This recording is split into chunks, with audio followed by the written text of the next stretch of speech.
Let's get it, bro. Let's fucking get it, bro. All right. Strains. There are a lot of great ones. I mean, you got Whoppy Toppy Helicopter Glider, Turtle Hermit Loud, Disco Ninja Shuriken, Long Island Psychosis, Galactic DUI, just fabulous strains that we all know don't exist. Ha! You fell for it. Even though I don't blame you, because Crouching Tiger, Hidden Alien, and Gooey Grape Gorilla Glue 4 are real strains that I didn't make up and are just as, if not more ridiculous than Galactic DUI. But did you know there are multiple strains that our forefathers adored? Strains that back in the day were considered the literal holy grail of Zaza, worth their weight in gold, but sadly don't exist anymore. Which, ironically, like Acapulco I like Gold that is probably the most famous sound and effect. sad cases of this phenomenon. Why? Well, let me tell you about it for the sake of science and education. See, back in the 1960s, when most people were smoking mystery backyard oregano, Acapulco Gold showed up looking like it came from heaven's greenhouse. It wasn't just strong, it was beautiful. Golden orange bugs covered in resin, smelling like honey and spice. It looked expensive before you even lit it. The fade was what really sealed the deal. Clean, euphoric, and energizing. It didn't melt you into the couch, it made you feel alive. Artists, hippies, musicians, everyone loved it because it fueled creativity instead of killing it. You could write poetry, play guitar, or question capitalism all in one sitting. And then there was the mystique. You couldn't just go buy Acapulco Gold anywhere. It came from a small coastal region in Guerrero, Mexico, son. So when it did show up in the States, it was like treasure. Plugs bragged about having it, magazines wrote about it, even pop culture icons name dropped it. Basically, Acapulco Gold was the first celebrity strain. It represented everything people imagined good grass could be. Exotic, natural, and untouchable. Where is Acapulco Gold? Elite. So what happened to it? In short, the DEA happens. By the late 1970s, the US government decided Mexico was exporting a little too much happiness and launched a series of eradication campaigns. The most infamous was Operation Condor, basically translated to Let's Napalm Paradise. Entire fields of Acapulco Gold were burned, sprayed, or bulldozed out of existence. Local farmers who'd spent generations perfecting those golden genetics either fled or switched to faster-growing high-yield hybrids to survive. Within a few years, the original line, the real sun-cured, honey-scented Acapulco Golds, was gone. What's left today are hybrids borrowing the name for nostalgia points. Yossi, I know how much you love the za. Well, I think you love it more. So I mean us, the last remaining Acapulco Gold. Bruh, there's no way. It doesn't exist anymore. It was all burned by Reagan and the boys. Nah. My plug Dave told me his grandpa was actually a part of... I want to see that shit. I want to see how that shit look. What the fuck? Acapulco Gold. Let's see this shit, bro. Acapulco Gold. Hey. Acapulco Gold.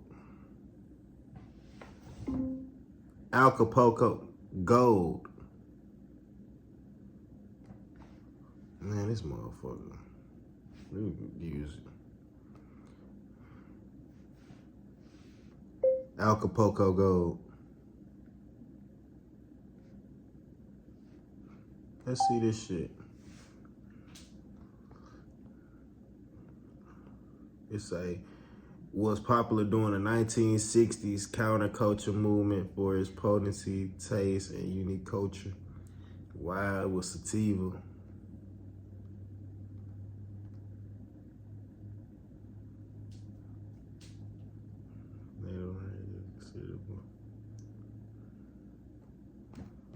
That motherfucker is nice and golden. That motherfucker do got a nice gold look to it. Oh, me. Look.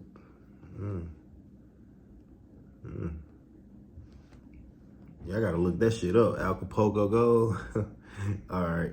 Let's get back to the video. Operation Condor, and he said that just before they napalmed everything, he took a few seeds, and well, he's been growing it in his basement ever since. Of course, he did charge a premium, but I mean, who wouldn't? I hate to break it to you, but the only thing growing in Dave's house is his appetite for crack cocaine. And whether Dave is a crackhead or not, it don't change the fact I got this. Bruh, that ain't Acapulco gold. That's Acapulco mold, son. Which, getting finessed by the plug ain't nothing new. I think most of us have been there, but thankfully these days, there are great, reliable, nationwide legal alternatives like today's sponsor, Everything 420. No more last-minute drives across town or dealing with shops closing early. E420 is one of the biggest online Zaza shops out there, delivering everything you need fast, affordable, and completely discreet. Whether you're looking for the everyday essentials to keep your sessions going, or you just want to stock up ahead of time, they've got you covered. But what makes them really stand out are their mystery boxes. These boxes are loaded with gear and goodies you'd probably pick up anyway, but with the added fun of surprise. It's like getting yourself a little mini Christmas, or better yet, a Halloween trick or treat every time one shows up at your door. Man. The best part? The mystery boxes give you way more bang for your buck compared to buying everything separately. And they even have a whole section where everything costs, you guessed it, $4.20.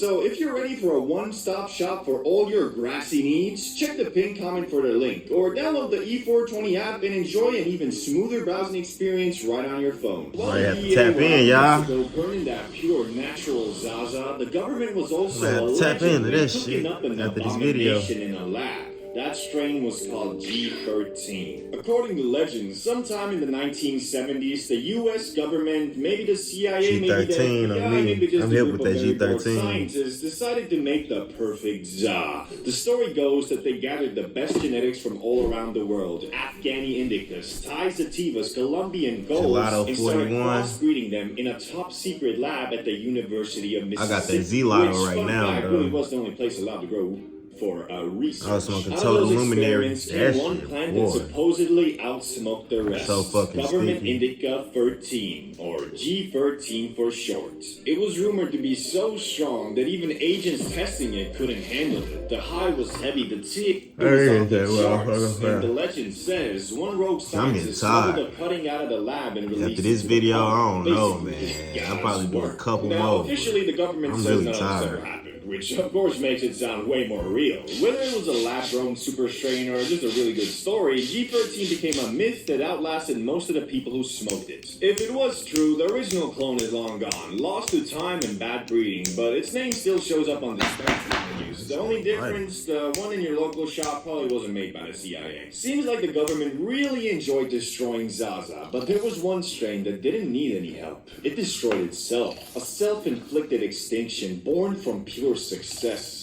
That strain was called Roadkill Skunk. A name that was apparently not an exaggeration because people said it really did smell like actual roadkill. We're talking next level stench, the kind of smell that could end relationships, clear a room, or make your Roadkill, mailman ah. file a complaint. But behind Let's that look this shit up, because I looked at this video earlier, and I wanted to look this shit up. Roadkill's out. Let's look this shit up. Roadkill's out. Roadkill skunk. Roadkill skunk.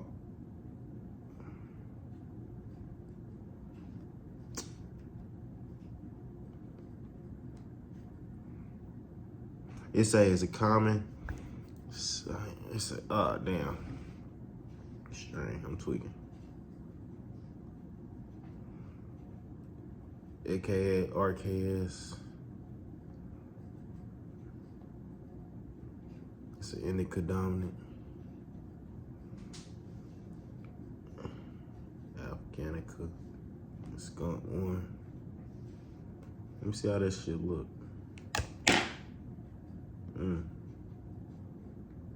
That shit look like it. Oof.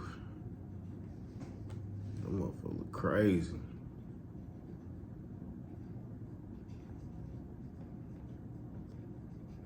Yep. horrifying refined aroma, was one of the most powerful and unique strains of its time. Heavy, sticky, knockout grass that could flatten even better in tokers. Old school growers swore by it, saying you could smell it before you could see it, like the world's most illegal air freshener. Then legalization started creeping in. Neighbors got sensitive and dispensaries wanted approachable terps. You know, fruity, sweet, smells like a smoothie type za. Nobody wanted their living room to reek like a biology project gone wrong, so growers started crossing and breeding the smell out of it, toning it down, making it civilized, and somewhere along the way, they erased the original. No DEA raid, no government lab, just society deciding that weed was too loud, bro. Now, anything labeled skunk is basically a domesticated descendant. Polite, perfumed, deodorized, the real roadkill skunk is gone, a victim of its own success. Proof that sometimes being unforgettable means you don't get invited back. But there's one more strain that went extinct. Not because the DEA torched it, not because it smelled like roadkill, but because it was just too damn high maintenance. The diva of weed. Always craving attention, affection, and 5 months of your undivided love. And eventually, growers did what any exhausted partner would do. They moved on to the neighborhood hoe. That strain was Neville's Haze. Created in the late 80s by legendary breeder Neville Schottenmakers, this was its equivalent of a genius artist. Brilliant, beautiful, and completely insufferable. The high was electric, euphoric, borderline psychedelic. Smokers said it could launch you straight into the astral plane, but to get there, growers had to wait 16 to 20 weeks for it to flower, double the time of normal strains. At first, that patience paid off. It became one of the most respected sativas ever bred, but as the industry got faster and greedier, Neville's Haze couldn't keep up. Why nurture a moody genius when you can grow 2 rounds of easy hybrids that print cash? By the 2000s, the real cut was basically gone, replaced by quicker, simpler haze strains that lacked the magic but gained the efficiency. Neville's Haze didn't die in a blaze of DEA napalm, it just got ghosted. Proof that in the za worlds, even legends can get left on red. Before I go though, make sure you join our official Discord, Cool Kids HQ. Okay, bye-bye. Now enjoy that, please. Yeah, that shit was cool. I got to learn about a couple Zas that I'd never tried before. But I probably tried that G13. I think I tried that shit probably. I might have tried that shit.